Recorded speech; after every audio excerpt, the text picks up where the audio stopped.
Hi friends, मेरा नाम है आदर्श विश्वकर्मा और आज हम स्टार्ट करने जा रहे हैं रोल्स थ्योरम। यह उन सभी एग्ज़ाम्स के लिए है जिसमें ये टॉपिक्स है, जैसे engineering mathematics, IIT, JEE, GATE exam हो गया, यूपीएससी हो गया। उन सभी के लिए आप पढ़ सकते हैं इसे। तो चलिए वीडियो को लंबा ना करते हुए डायरेक्ट चलते हैं कॉन्सेप्ट में कि रोल्स थ्योरम अपना कहता क्या है। रोल्स थ्योरम कहता है कि मान लो कि कोई फंक्शन, सॉरी यहाँ अपनी एफ एक्स होगा, let f be a function defined on finite closed interval a और b। तो ये बोल रहा है कि हम फाइनाइट इंटरवल मतलब क्लोज इंटरवल में एक फंक्शन डिफाइन कर रहे हैं, कोई एफ एक्स। क्या एक फंक्शन डिफाइन कर ले एफ एक्स, किसमें, इंटरवल ए और बी में। एक्चुअली हम इस थ्योरम से जानना ये चाह रहे हैं कि जो हमारा फंक्शन है वो कहाँ कहाँ पर उसका डिफ्रेंशिएशन जीरो होगा। तो ये फंक्शन का पहला पार्ट बोलता है कि मतलब पहली कंडीशन इसकी कि जो एफ एक्स है वो इंटरवल ए बी, जो इंटरवल ए बी है क्लोज इंटरवल में, ये कॉन्टीन्यूअस होना चाहिए। आप सोच सकते हो कुछ ही ऐसा होना चाहिए, मतलब ये ऐसा कॉन्टीन्यू होना चाहिए, कहीं भी ब्रेक नहीं होना चाहिए फंक्शन, और इसमें ए और बी दोनों शामिल होंगे। और हम यहाँ इसको ऐसे भी लिख सकते हैं कि एक्स बिलोंग्स टू, ये तो आपको पता होगा, चाहे ये लिखो चाहे ये चीज़ लिखो, दोनों सेम ही चीज़ें। और इसको क्या लिख सकते हैं कि X belongs to open interval A और बी, सेकंड वाले के लिए मैं बोल रहा हूँ।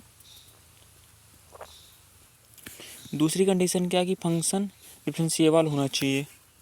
और डिफरेंशिएबल से मतलब है कि जैसे मान लो मेरे पास एक फंक्शन है f x equal to f x x square, तो मैं अगर इसका डेरिवेटिव करता हूँ तो 2x आएगा। तो डिफरेंशिएबल किस में ये मतलब है कि जैसे अगर ए से और बी के बीच में इसमें कोई वैल्यू पुट करूँ तो इसमें फाइनाइट वैल्यू आनी चाहिए एफ डैश एक्स की, कोई ना कोई वैल्यू मिलनी चाहिए ए और बी के बीच की। और जो ये डिफरेंशिएबल होता है इसको हम ओपन इंटरवल में चेक करते हैं कि ए और बी नहीं शामिल होंगे, उनसे जस्ट बड़ी और बी से जस्ट छोटी तक वैल्यू सभी शामिल होंगी। और तीसरी कंडीशन क्या है कि एफ ऑफ ए बराबर होना चाहिए एफ ऑफ बी के। अगर ये तीनों कंडीशन फुलफिल होती है तो हमें ए और बी के बीच एक ऐसा पॉइंट सी मिलेगा, कम से कम एक तो ऐसा मिलेगा ही मिलेगा जहाँ इसका फर्स्ट डेरिवेटिव जीरो होगा।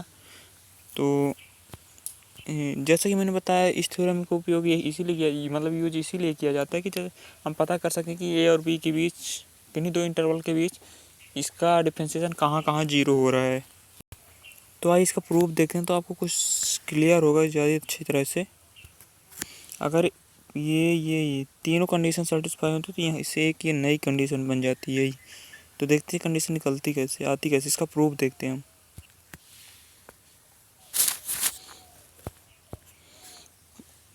मैं एक प्लेन ले रहा हूँ,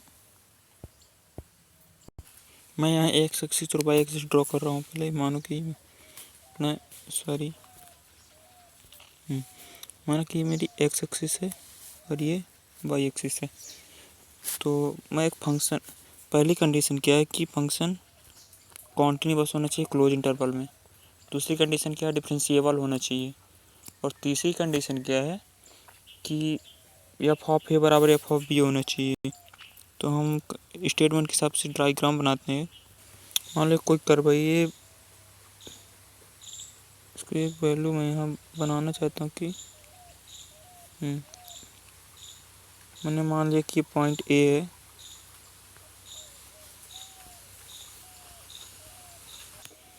मैं इसको बाई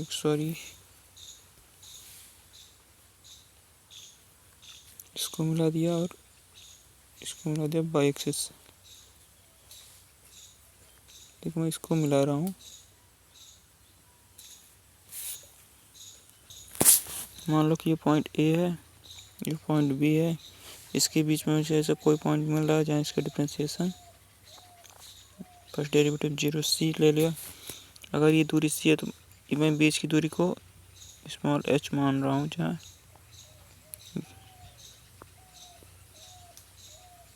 दूरी सेम डिस्टेंस पर है।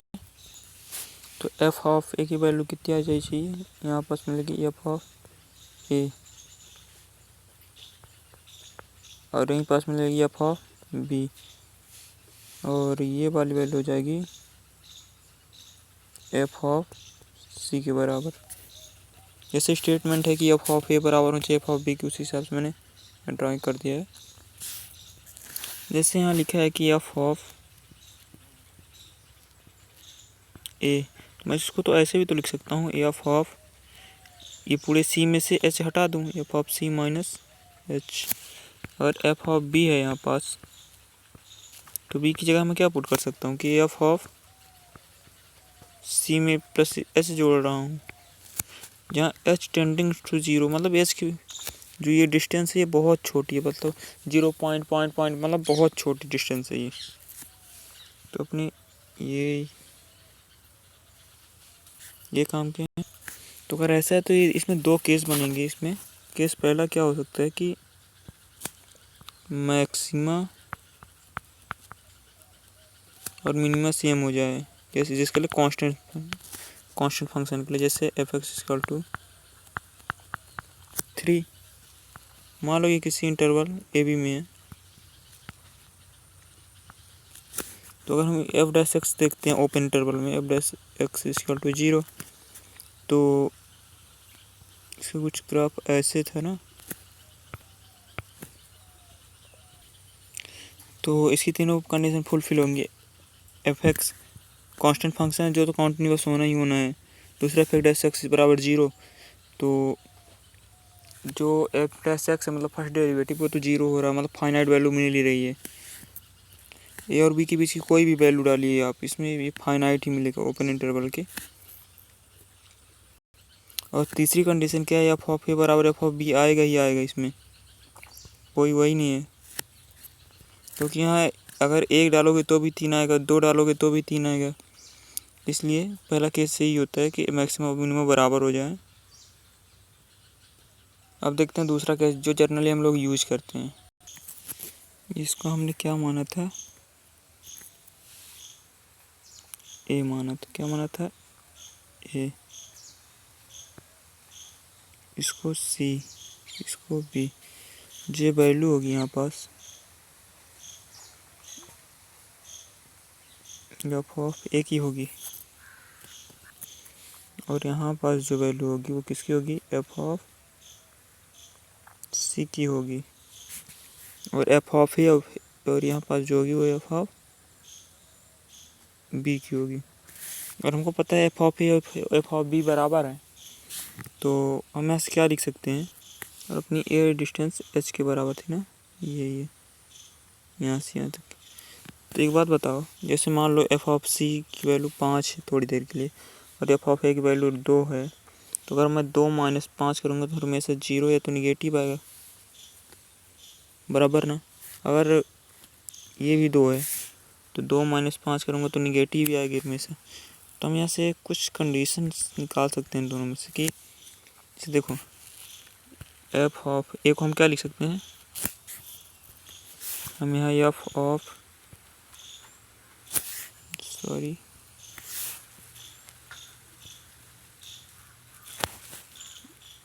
सी minus H, F of A को हम ए कोई पूरी सी वैल्यू है उसमें से एच माइनस कर दी, लिख दिए कितना में से, अगर मैं एफ ऑफ सी की वैल्यू घटा,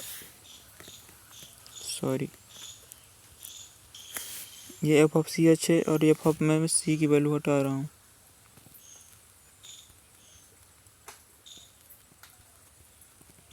में से तो निगेटिव है तो 0 को इक्वल आएगा। इसको हम नाम दे देते हैं इक्वेशन नंबर 1।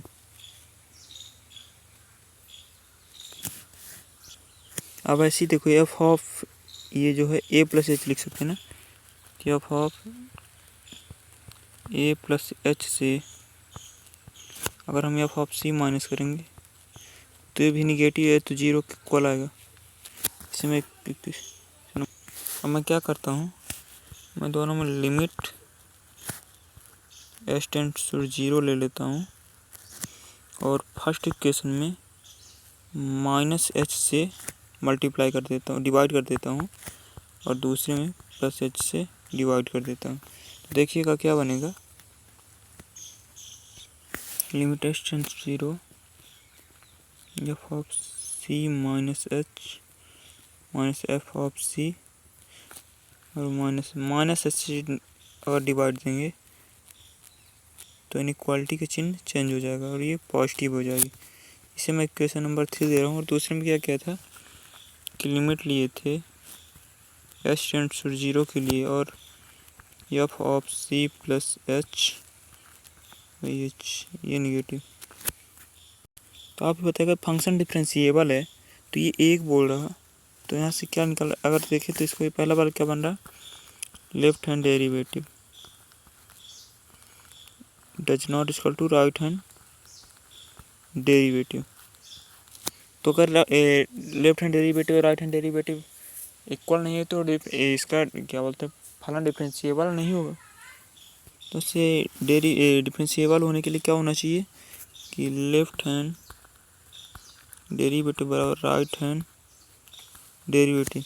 ये बोल रहा बड़ा है, ये बोल रहा छोटा, लेकिन एक दोनों में कंडीशन कॉमन की दोनों किसके इक्वल टू 0 हो जाए। तो मतलब ऐसे क्या कंडीशन निकले कि f dash x equal to 0 हो जाए। और हमें यही प्रूव करना था कि अगर ए और बी एक फंक्शन एफ एक्स है जो क्लोज इंटरवल ए बी में वो है क्या बोलते हैं कॉन्टिन्यूअस है, और ओपन इंटरवल ए बी में क्या है डिफरेंशिएबल है, और एफ ऑफ ए और एफ ऑफ बी की वैल्यू बराबर है।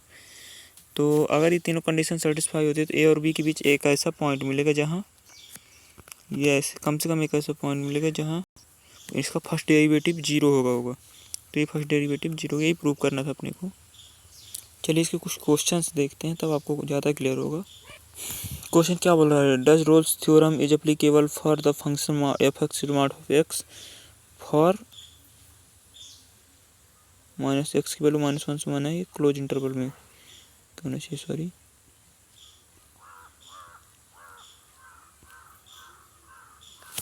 तो आइए देखते हैं क्या बोलते हैं। तो पहले मॉड ऑफ एफ एक्स की बात करते हैं। एफ एक्स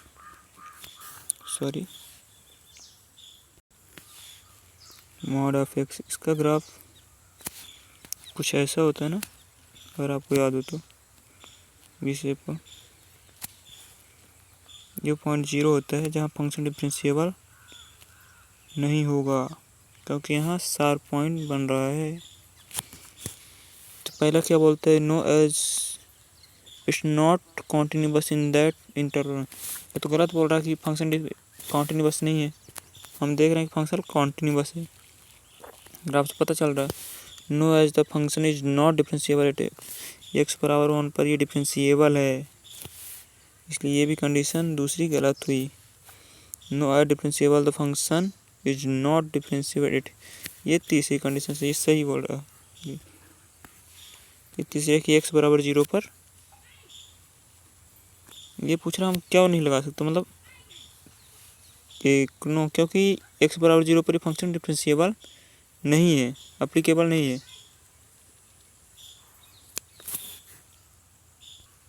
चलिए और देखते हैं क्वेश्चंस। बढ़िया क्वेश्चन। ये question, the value of c in Rolle's theorem of the function. इसमें तो डायरेक्ट पूछ लिया सी की वैल्यू। तो पहले क्या चेक करेंगे, क्या फंक्शन कॉन्टिन्यूअस है, ई की पावर एक्स कॉन्टिन्यूअस है, साइन एक्स भी कॉन्टिन्यूअस फंक्शन है, तो मतलब कॉन्टिन्यूअस का मल्टीप्लाई कॉन्टिन्यूअस क्या होता है, कॉन्टिन्यूअस आएगा। फंक्शन तो कॉन्टिन्यूअस है, क्या डिफरेंशिएबल है, हाँ ई की पावर एक्स और साइन एक्स हर जगह डिफरेंशिएबल है, मतलब ये डिफरेंशिएबल भी होगा। और तीसरी क्या है कि एफ ऑफ ए बराबर एफ ऑफ बी होना चाहिए, उसे भी चेक कर लेते हैं।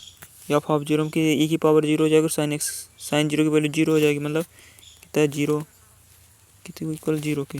अगर यहाँ देखें तो एफ ऑफ पाई पर चेक करते हैं तो ई की पावर पाई हो जाएगा इंटू साइन पाई कितना होता है 0, मतलब ये भी 0। तीनों कंडीशन सेटिस्फाई हो रही तो हमें एक ऐसा पॉइंट मिलेगा, कम से कम एक ऐसा पॉइंट मिलेगा जहाँ इसका फर्स्ट डेरिवेटिव 0 होगा। तो हमें वही पॉइंट फाइंड आउट करना है।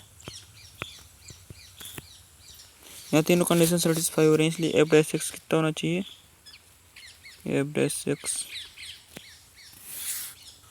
चलिए इसे प्रॉपर कर लेते हैं एक बार, आप कहीं कॉलेज वाले हुए तो यार। चलिए ठीक है, देखिए ये तो कॉन्टिन्यूस होगी, तो आपको पता है फंक्शन कॉन्टिन्यूस होगा ही होगा।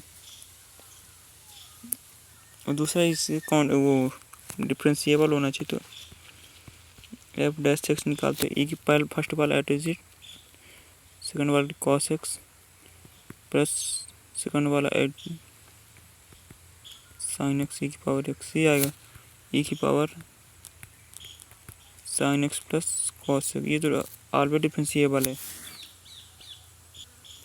एक्स की कुछ भी मान डालो, कोई ना कोई फाइनाइट वैल्यू मिलेगी ही मिलेगी, तो फंक्शन डिफरेंशिएबल है। एफ ऑफ ए बराबर एफ ऑफ बी, वो तो चेक कर चुके हैं।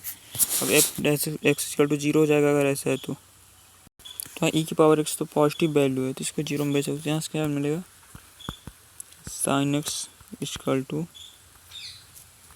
माइनस का कॉस एक्स। तो हम देखते हैं कि एक्स और माइनस का कॉस एक्स को हम क्या लिख सकते हैं।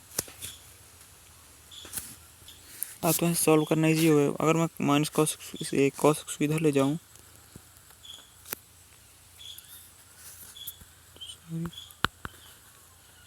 साइन एक्स बटा कॉस एक्स बराबर -1,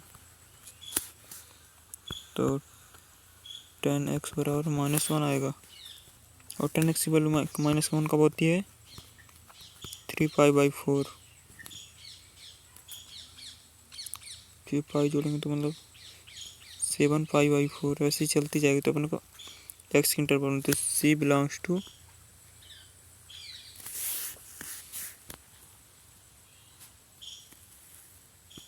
जिसका राइट आंसर हो जाएगा। एक और लास्ट क्वेश्चन है, ये बड़ी अच्छा क्वेश्चन है, जेई में आ चुका है।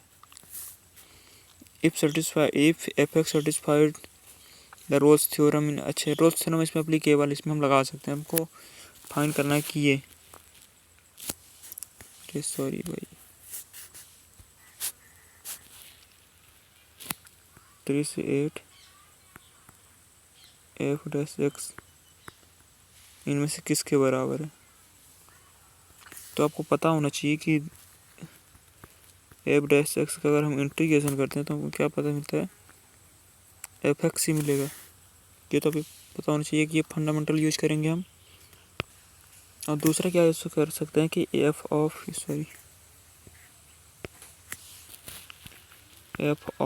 ए, जनरली इन्हीं तीन यूज चुके हैं कि रोल्स थ्योरम को जो थर्ड स्टेटमेंट कि एफ ऑफ ए और एफ ऑफ बी की वैल्यू बराबर आनी चाहिए। और ये की थ्योर उसकी प्रॉपर्टी होती है इंटीग्रेशन की, इंटीग्रेशन ए से b f x D x को करते हैं तो हम उसको ब्रेक करके लिख सकते हैं A F of A C F x D X plus F of C से बी, जहाँ सी और ए और बी के बीच में होना चाहिए। बस हम इसी प्रॉपर्टी का यूज करेंगे। तो चलिए देखते हैं कैसे कर सकते हैं। हम इसको टोटल 3 जगह पर ब्रेक कर सकते हैं। एक 3 से 4 में करेंगे, एक 6 से 8 में करेंगे, तो एक 3 से 4 में करेंगे, एक 4 से 6 में करेंगे और एक 6 से 8 में कर देंगे ब्रेक, तो काम हो जाएगा अपना। चलिए हम इसको क्या लिख सकते हैं कि integration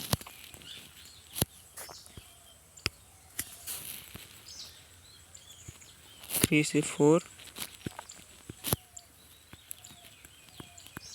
F dash x D x. हमने इस चीज़ को इतने पार्ट में ब्रेक कर दिया। तो आपको पता है कि एफ ऑफ ए बराबर एफ ऑफ बी, तो यहाँ क्या आएगा, एफ ऑफ ये बन गया कि एफ ऑफ एक बार 4 की वैल्यू डालेंगे, एक बार 3 इसका इंटीग्रेशन करके और एक बार इसकी। तो एफ ऑफ ए बराबर एफ ऑफ बी होना चाहिए, तो ये तो 0 के इक्वल हो गया। जैसे एफ ऑफ 4 बराबर होना चाहिए एफ ऑफ 3 की, तो माइनस में करेंगे तो 0 को, ये भी 0 में चला जाएगा। अपने पास बचेगा क्या, 4 to 6 F dash x, this is अपना फाइनल आंसर, ये हो जाएगा। चलिए आज की क्लास के लिए बस इतना ही, मिलते हैं अगली क्लास में।